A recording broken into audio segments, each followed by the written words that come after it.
அனைவருக்கும் வணக்கம். என் லைஃப்பில் இந்த மாதிரி ஒரு பெயின்ஃபுல்லான ஒரு சுச்சுவேஷனை நான் ஃபேஸ் பண்ணதே கிடையாது.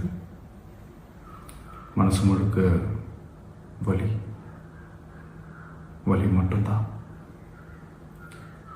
இந்த சுற்றுப்பயணத்தில் என்னென்ன மக்கள் பார்க்க வராங்க, அதுக்கு ஒரே ஒரு காரணம் தான் அவங்க என் மேலே வச்சிருக்கிற அன்பும் பாசமும். அந்த அன்புக்கும் பாசத்துக்கும் நான் எப்பவும் கடமைப்பட்டிருக்கிறேன்.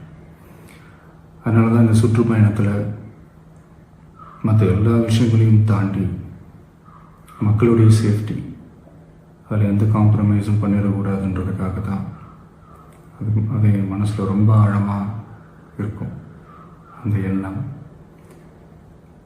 அதனால தான் இந்த அரசியல் காரணங்கள் எல்லாத்தையும் தவிர்த்துட்டு ஒதுக்கி வச்சுட்டு மக்களுடைய சேஃப்டி மட்டும் மைண்டில் வச்சுக்கிட்டு அதுக்கான இடங்களை சூஸ் பண்ணுறது, அதுக்கான இடங்களை பார்த்து பெர்மிஷன் கேட்குறது, போலீஸ் டிபார்ட்மெண்ட்டில் அதை ரிக்வெஸ்ட் பண்ணி கேட்போம்.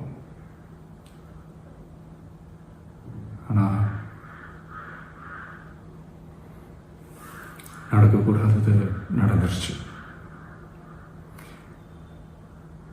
ஆனால் மனுஷன் தானே.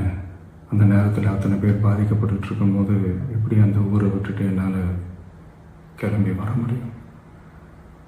நான் திரும்ப அங்கே போகணும்னு இருந்துச்சுன்னா அதை ஒரு காரணம் காட்டி அங்கே வேறு சில பதட்டமான சுச்சுவேஷன்ஸ், வேறு சில சம்பாவிதங்கள் அந்த மாதிரி எதுவும் நடந்துடக்கூடாதுன்றதுக்காக தான் நான் அவாய்ட் பண்ணேன்.